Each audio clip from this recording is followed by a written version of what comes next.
John gave you the information regarding sexual harassment.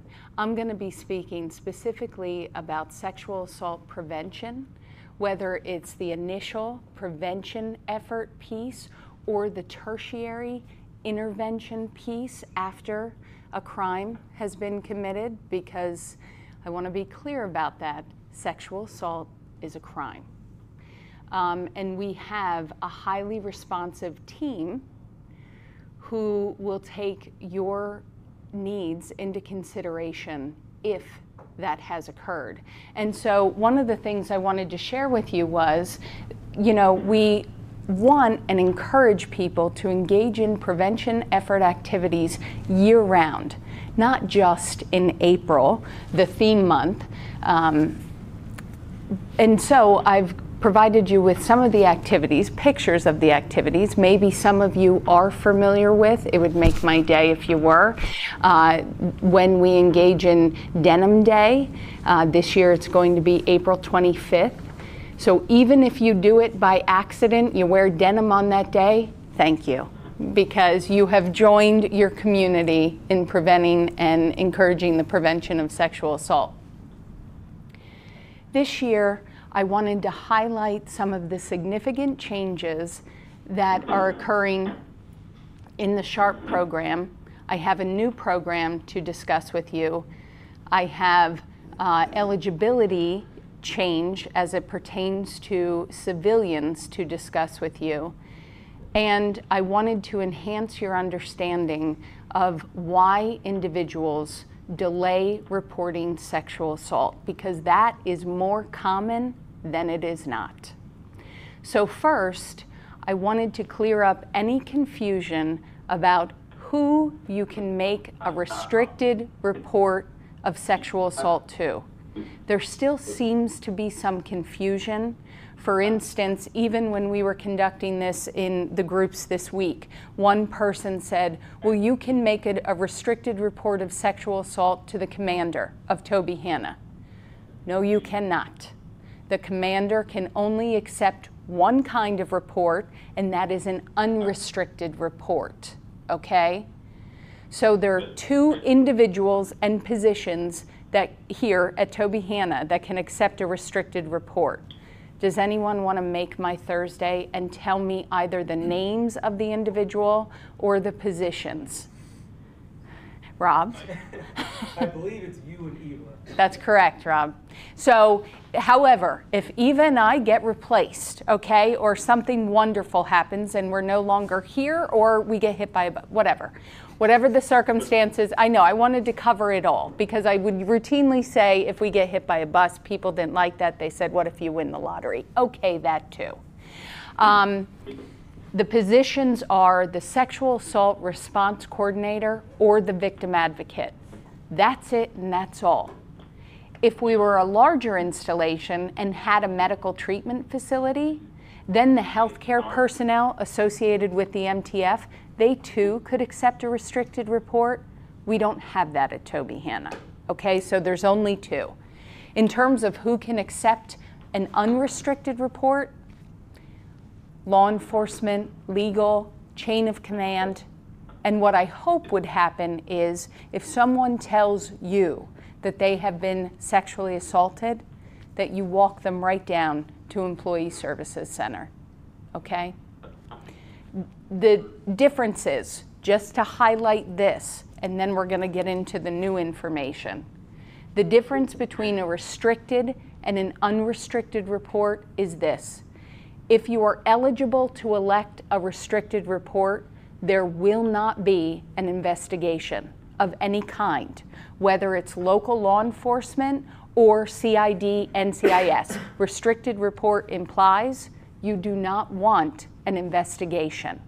You will be eligible to receive counseling, support services such as accompaniment to the medical forensic sexual assault exam, and other systems advocacy that we're able to do in the absence of an investigation, all right? With an unrestricted report, you receive every support service we have provided to you, and we will open an investigation. That's the significant difference. You may at any time change from a restricted report to an unrestricted report. It is impossible to change from an unrestricted report to a restricted report, okay? It's not how that works. Any questions or comments about that? I wanted to ensure you know who you can report to and what the benefits and limitations are per each reporting option. Okay. Before I go on, I also try to acknowledge no matter how large or small the group is that I'm speaking to, I know I'm speaking to survivors. I know that. And I want to honor how you have survived, no matter how that was. Sometimes people... Hey, everybody online, please place your mics on mute. Over.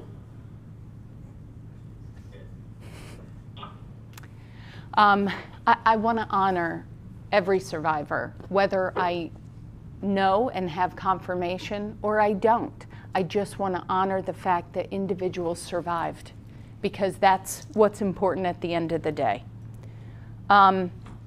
This year, I wanted to address the question, Heather, why do people not report sexual assault immediately? Because I get that question, I got to tell you, probably every month. And there's a couple of different contributing factors, one of which is behind me. More than 70% of the time, we are talking about a non-stranger who is the offender. We're talking about a family member, we're talking about an acquaintance, a neighbor, a colleague, somebody that the person knows. Of course that influences whether or not somebody's going to report. Stranger sexual assault, that is rare. I know we wouldn't know that from like SVU or Lifetime or whatever other media outlets are out there. Stranger rape and stranger sexual assault is very rare. So that's one contributing factor. The other contributing factor that I wanted to talk to you about was what's called drug-facilitated sexual assault, DFSA. All calling stations on the line, please place your mics on mute. We're getting feedback. Again, please place your mics on mute.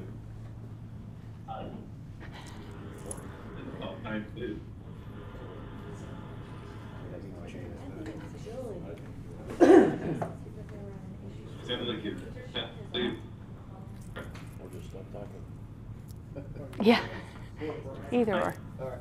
Hey, I'm just going to go around real quick. Hey, Jay, can you give me a commo check? Sacramento is the auction. Hey, Jason at JBLM, can you give us a comm check? Copy. Yeah, so they're having audio issues. That's an echo. They can't talk over the VTC, so they're getting audio feedback. Yeah. All right. Okay. Let's start with short. Okay. So, drug-facilitated sexual assault. Most people are familiar with GHB, Rohypnol. That is an uncommon substance, or at least let me say it differently. The number one substance that is used in drug-facilitated sexual assault is alcohol. It's not GHB, it's not Rohypnol. They are used, but the most common is alcohol. So that's drug-facilitated sexual assault contributes in this way. Most times individuals, survivors, have spotty recollection. They don't remember. And because they don't remember, they think that's going to impact their credibility. It won't. It won't. I mean, that is a very common thought and misconception with drug-facilitated sexual assault, which is where any advocate, if it's myself or Eva or an advocate in the community, that's where we come in, because we can help educate people. It's okay if you do not remember everything or specific details, or if you have large gaps in your memory. We can still, if the person chooses to, go and file a report with law enforcement or with the SHARP office or whatever, okay? I share that with you because every year, in fact, just recently, I had someone come forward and say, but I don't remember.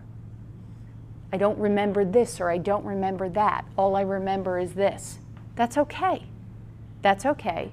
I will go with you. Again, no advocate is trying to intrude. That's not it. You can always say, no thanks, I don't want accompaniment. However, sometimes it's helpful to have someone who can navigate the systems, whether it's medical or legal or otherwise. Sometimes we go to universities. It depends on the circumstances. We can help you navigate a system that you may be unfamiliar with, all right? Last but not least, this is the latest and greatest update to the SHARP program. It's called CATCH. It's not an acronym, shockingly. It's to catch a serial offender. So this program was just released in June. And what it enables us to do in the SHARP program is, if someone is eligible and elects a restricted report, they can choose to also enroll in CATCH. And only the alleged offender's information will be forwarded, because if there's a match, then the survivor can elect to go unrestricted and pursue an investigation, knowing that there's already an open investigation with someone else. Okay, so that's the purpose, to enhance and increase accountability, but this only pertains to restricted reports, okay? Because with unrestricted reports, that information is being shared. Make sense? Anybody have any questions or comments so far? Okay. Heather, I got one. Please, Rob. So I've been gone for a handful of years, right? Right. But unfortunately, I have found myself witness to an incident, and it happened exactly as you described it. Non-stranger, person with not a lot of recall. Yep. And when you're in the situation, being that support person, this is invaluable. Listening to you and hearing what you're saying. So really, like, you go through this training every year, and you hear it. Who you report to? Who's your, restricted, unrestricted? Who's the advocate? Let me tell you something. I just gotta say, in that situation, in that moment in time, I went back to these sessions and said, you know what? I really need to be on my game and listen, because it tears apart teams, tears apart people, and when you find yourself in the role where somebody's counting on you, it is. I think through that, I'm hearing the things you're saying, and it is all of those things. Yeah. Happen, and it's pretty impactful. So. Well, thanks, Rob. I would just say that take this to heart, because when you find yourself in that situation, you can only provide the best guidance that you're prepared for. And if you didn't prepare for it, then you're not helping. And if you don't know, right, you just need to know who to call. Call us. Okay? This is what we do. Probably, to be completely transparent, more often than I think anyone realizes. Because, they talk about, and Eva soon is going to be talking about the opiate epidemic. Well, guess what? Sexual assault's been an epidemic for decades, right? I mean, I hope you know that. And it's not just women, it's men, women, children. And one person yesterday had a really good question that I also want to address with every other team. because they said, well, wait a minute, with restricted reporting, you can't keep it quiet if a child is being abused.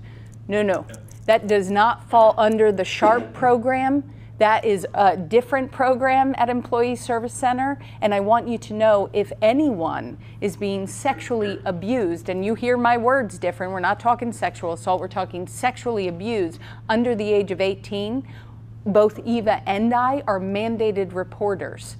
So when individuals come in and say that they have been witness to or participating in sexual abuse, and you heard me, witness to, sometimes people do not realize that just saying, well, I know this happened, or I heard about, that's witness to. We are mandated reporters and will make that report. We must. And I would think that as federal employees, wouldn't we have the, if we were witness to, right, don't we have the obligation to come forward and report sexual abuse somebody under 18? So we certainly encourage you. Employees are not mandated reporters unless it is a part of your job, such as the daycare center, right? Right. But there are positions here, like individuals in the health clinic. They too are mandated reporters.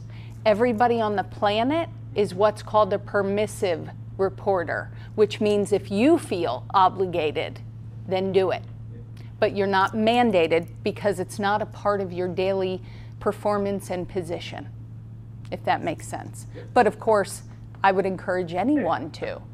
And it's very simple. It's an 800 number. You call, they ask you questions. It's okay if you don't know the answers, but at least you made the call.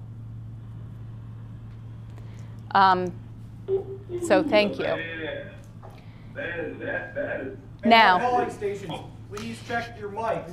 If you have your phone off of mute, go back and check your mic, please. I can't. wow. Okay, well, I got 2 more slides, gang, and then we can talk again about the feedback. So here's the significant change, the thing that you really need to pay attention to make the best decisions for you as a civilian employee. Last year at this time, actually more recent than that, there was the pilot program in SHARP that allowed civilians to have both reporting options, restricted and unrestricted. The pilot program has ended, and now civilians only have one reporting option, and that is unrestricted. That's it, that's all. I'm sorry, could you repeat that? Sure. So there was a pilot program for every branch of service that said DoD civilians will receive the same reporting options as active duty service members. That the pilot program has ended. Now, the only option for civilians is unrestricted. So let me be clear about something, which is what I've been talking to with every team.